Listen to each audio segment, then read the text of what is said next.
Hello guys. आज का chapter है हमारा रंगाज मैरिज। अब मैरिज का नाम सुनते ही जितने भी गर्लफ्रेंड बॉयफ्रेंड हैं वो अपने मैरिज के सपनों में तो खो मत जाना। या फिर आपकी मॉम जो पास में बैठी हुई हैं तो हेडफोन लगा लो भाई, या फिर वॉल्यूम डाउन कर लो, क्योंकि हो सकता है वो भी इस स्टोरी को सुनने के बाद अपनी शादी के दिनों में जा सकती हैं। तो स्टोरी शुरू होती है। ऑथर बताते हैं कि हो सकता है आप लोग सोचे कि मैंने इस चैप्टर का नाम रंगाज मैरिज क्यों रखा, रंगानाथ विवाह क्यों नहीं रखा, रंगानाथ विजय क्यों नहीं रखा, या जगन्नाथ विजय क्यों नहीं रखा, या गिरजा कल्पना क्यों नहीं रखा। तो गाइज मैं आपको बता दूं कि इस चैप्टर में मैंने एक रंगा नाम के लड़के की शादी के बारे में बताया है जो कि मेरे ही गांव का है, ना कि किसी रंगानाथ के विवाह का या जगन्नाथ के विवाह का या गिरजा कल्पना के। इसमें रंगा की मैरिज के बारे में बताया है। वो एक छोटे से गांव में रहते हैं। ऑथर बताते हैं कि हम बेंगलुरु के गांव हौसाहली में रहते हैं। क्या आप लोग जानते हैं? क्या सोच रहे हो? नहीं जानते? तो कोई बड़ी बात नहीं है, क्योंकि हमारा गांव अभी तक मैप में है ही नहीं। हमारा गांव ब्रिटिश द्वारा बनाए गए जियोग्राफिकल मैप में भी नहीं था। शायद उन्हें पता ही नहीं होगा कि हौसाहली नाम का भी कोई प्लेस है। और सबसे बड़ी दुख की बात यह है कि उनके बाद हमारे खुद के कार्टोग्राफर ने हौसाहली को मैप में एलोकेट ही नहीं किया। अब आप लोग सोच रहे होंगे कि मैंने स्टोरी को कहां से कहां पहुंचा दिया, उसके लिए सॉरी। ऑथर कहते हैं चलो छोड़ो ये सारी बातें, चलो आपको जानना है कि कैसा है मेरा गांव। ऑथर बताते हैं कि उनके गांव में बहुत सारे आम के पेड़ हैं और कहते हैं कि आना कभी आप मेरे गांव में, तुमको एक आम तोड़ के दूंगा और खाना एक बाइट। तो सब कहते हैं कि एक बाइट ही क्यों? तो ऑथर बताते हैं कि एक बार उन्होंने एक आम की चटनी बनाई थी और उनकी पूरी फैमिली ने वो चटनी खाई थी। दूसरे दिन ही मेरी फैमिली को खांसी की दवाई लेने डॉक्टर के पास जाना पड़ा। तभी उन डॉक्टर ने बताया कि इस गांव के आम की खासियत है कि एक आम से खांसी हो सकती है। यहाँ के आम बहुत ज़्यादा खट्टे हैं। अब यहाँ के मैंगो ही स्पेशल नहीं हैं, यहाँ पर बहुत सी और चीज़ें भी हैं जो स्पेशल हैं। जैसे पॉन्ड में वो क्रीपर के पत्ते होते हैं जिन पर खाना खाया जा सकता है, बड़े बड़े पत्ते। ऑथर कहते हैं कि मुझे ऐसा लगता है कि किसी भी जगह को हमें जानने के लिए एक बार वहाँ पर विजिट ज़रूर करना चाहिए। ऑथर बताते हैं कि अब आती है स्टोरी की बारी। आज से 10 साल पहले की बात है, जब हमारे गांव में एक अकाउंटेंट के पास ही इतना पैसा था कि उसने अपने बेटे को हायर एजुकेशन के लिए गांव से बाहर बेंगलुरु में स्टडी करने के लिए भेजा था। ऑथर कहते हैं कि उस टाइम पर हम लोग केवल कन्नड़ में ही बात किया करते थे। उस टाइम पर इंग्लिश का कोई भी वर्ड यूज़ नहीं होता था। आज के टाइम में सारे लोग इंग्लिश के वर्ड यूज़ करने लगे हैं और जानते भी हैं।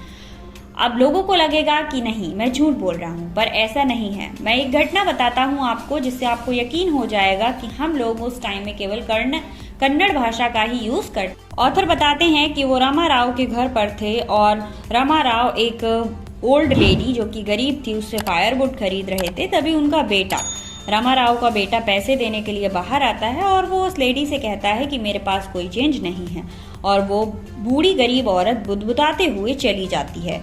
अब ऐसा इसलिए था क्योंकि उस लेडी को चेंज का मतलब पता ही नहीं था, और तो और मुझे भी इस वर्ड का मतलब नहीं पता था जब तक मैंने रंगा के घर जाकर इसका हिंदी मीनिंग या फिर कन्नड़ मीनिंग नहीं पूछ लिया।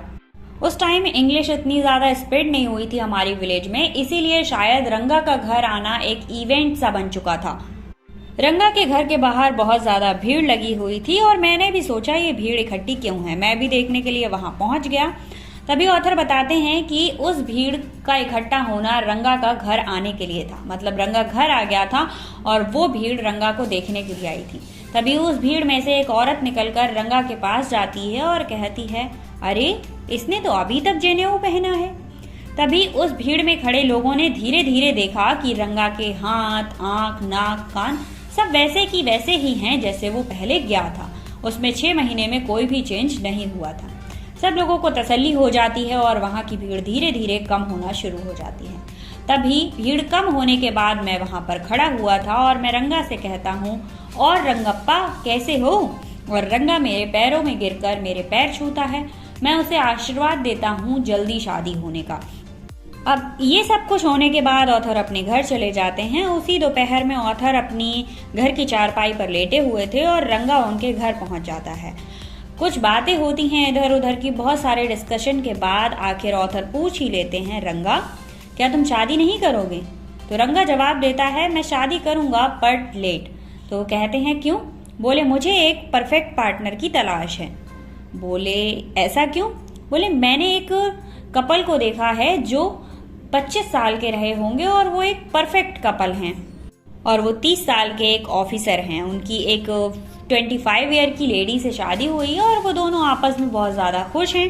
फिर रंगा कहता है कि मैं ऐसे कैसे किसी भी लड़की से शादी कर लूं जिसे मैं जानता ही नहीं हूं। ऑथर कहते हैं क्या और कोई भी कारण है?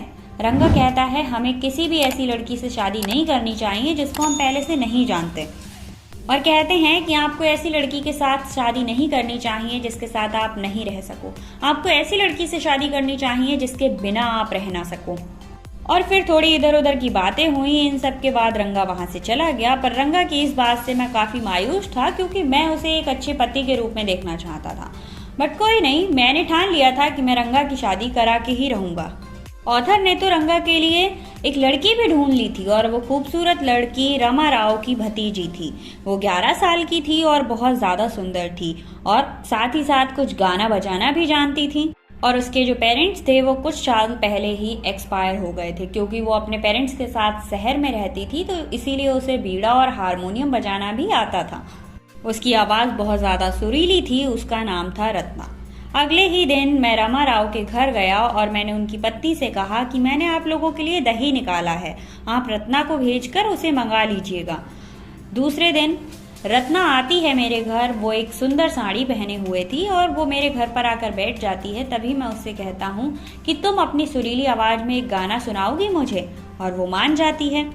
रत्ना गीत गाना शुरू करती है और मैं उस गीत के आगोश में खोया ही था कि तभी रंगा आ गया। क्योंकि रत्ना गीत गा रही थी, इसीलिए रंगा उसे डिस्टर्ब नहीं करना चाहता था और गेट पर ही खड़ा हो गया। रंगा उसे डिस्टर्ब नहीं करना चाहता था, पर उस आवाज की चेहरे को वो देखना चाहता था। वो धीरे धीरे कदमों से अंदर आ ही रहा था कि उसने दरवाजे से आती हुई धूप को बंद कर दिया, जिसके कारण रत्ना को पता चल गया कि बाहर कोई अजनबी है, और रत्ना ने गाना गाना बंद कर दिया। रंगा अंदर आता है और 1 मिनट को उस लड़की की आंखें और रंगा की आंखें आपस में मिलती हैं और लड़की शर्माकर अंदर भाग जाती है। तभी रंगा आकर मेरे पास चारपाई पर बैठता है और पूछता है, ये लड़की कौन है स्वामी?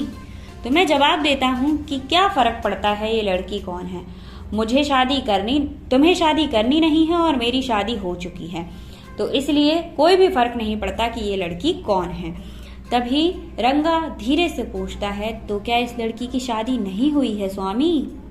अब रंगा इस बात को जानने के लिए बहुत ज्यादा उत्सुक था, बट मैंने कहानी में ट्विस्ट लाने के लिए कह दिया, नहीं, इसकी शादी तो 1 साल पहले ही हो गई है। तभी रंगा का जो चेहरा था वो उदास हो गया और रंगा ने कहा कि स्वामी मेरे पास अभी कुछ काम है, मैं चलता हूँ। अगले दिन स्वामी फिर रंगा से मिले और उन्होंने देखा कि आज भी वो उदास था। मैंने रंगा से पूछा, क्या तुम्हारा सर दर्द हो रहा है या तबीयत खराब है? रंगा ने जवाब दिया कि नहीं स्वामी, कुछ नहीं, बस ऐसे ही। तभी मैंने रंगा से कहा, चलो शास्त्री के पास चलते हैं, क्योंकि ये सब मेरी प्लानिंग का एक हिस्सा था। तो मैंने जो शास्त्री थे उनको पहले ही समझा दिया था कि रंगा के आने पर उन्हें क्या बोलना है, और मैं हैरान था कि रंगा ने शास्त्री के यहाँ जाने से मना नहीं किया, वो एक ही बार में मान गया था। अब गाइस, जैसे ही हम शास्त्री के घर पहुंचते हैं, शास्त्री कहता है, अरे श्यामा आओ बैठो, बहुत दिन बाद मिले। अब गाइस, यहाँ पे शास्त्री ने जो श्यामा नाम लिया वो कोई तीसरा इंसान नहीं था, बल्कि मेरा ही नाम श्यामा था।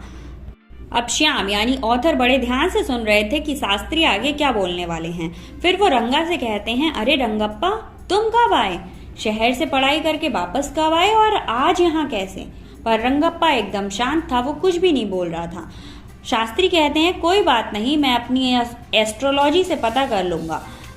फिर शास्त्री ने कुछ किताबों को उलट पुलट किया, अपने माइंड में कुछ कैलकुलेशन किया और कुछ दिखावा सा करते हुए जो मैंने बोला था वही वो रंगप्पा को बोलना शुरू कर देते हैं, क्योंकि मैं एक दिन पहले ही उन्हें बता गया था कि उन्हें रंगप्पा से क्या बोलना है, तो वो वही वर्ड रंगप्पा से बोलना शुरू कर देते हैं।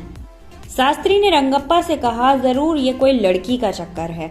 वो कह रंगप्पा से रहे थे, पर आंसर मैं कर रहा था। मैंने कहा, अच्छा क्या? तो वो कहते हैं, उसका नाम किसी समुद्र की लहरों से जुड़े शब्द से शुरू होगा। फिर मैंने नाम बताना शुरू किया। मैंने कहा कमला। उन्होंने कहा हो सकता है पर ये परफेक्ट नाम नहीं है, वो बहुत ज़्यादा कीमती है, ठीक है, और प्रीशियस है। उन्होंने कहा रत्ना, मतलब मैंने कहा रत्ना। उन्होंने कहा हाँ। और अब रंगा के फेस पर आप स्माइल साफ साफ देख सकते थे। तभी ऑथर कहते हैं पर शास्त्री जी, रंगा जो रत्ना है उसकी शादी तो बहुत दिनों पहले ही हो गई। तभी शास्त्री कहते हैं मुझे नहीं पता, पर मैंने वही बताया जो शास्त्रों में लिखा हुआ था। फिर हम शास्त्री के पास से चल दिए और रास्ते में जब जा रहे थे तो रमाराव का घर पड़ा। वहां पर रत्ना दरवाजे पर खड़ी हुई थी।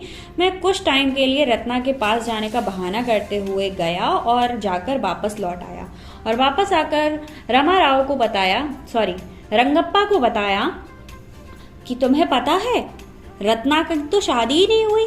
मुझे पता था कि उसकी शादी हो गई है, बट मुझे अभी अभी पता चला कि रत्ना की तो शादी हुई ही नहीं है। ये सुनकर मानो रंगा के दिल में शादी के लिए लड्डू फूटने लगे हों। वो बहुत ज्यादा खुश था। अब कुछ साल बीत चुके थे और रंगा मेरे घर पर आता है डिनर के लिए इनवाइट करने। मैंने रंगा से पूछा कि घर में आज क्या कोई ओकेशन है जो तुम मुझे डिनर के लिए इनवाइट करने आए हो। तभी उसने मुझे बताया कि आज श्यामा का 3रा बर्थडे है।